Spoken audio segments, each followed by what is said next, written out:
Hi again, John here with another Vivaldi tip. Speed dials in Vivaldi give you quick access to your favorite bookmarks whenever you open a new tab. These bookmark links are shown as thumbnails in the main area of the start page. We've added a few defaults to get you started, but it's easy to edit, rearrange, and add your own bookmarks to the page.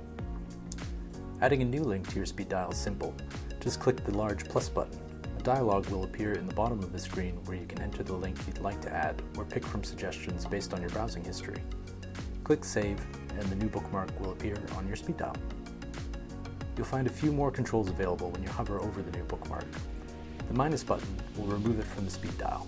The plus button lets you pick a custom thumbnail for it from your computer.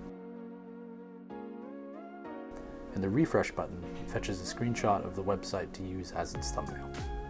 And don't forget, you can move any of the bookmarks on your speed dial around with a quick drag and drop to get the order just right. That should be enough to get you started. I should say though, there are a lot of details we haven't covered here. Be sure to check out the links in the description and take a look in your settings for more ways to fine-tune everything on your start page.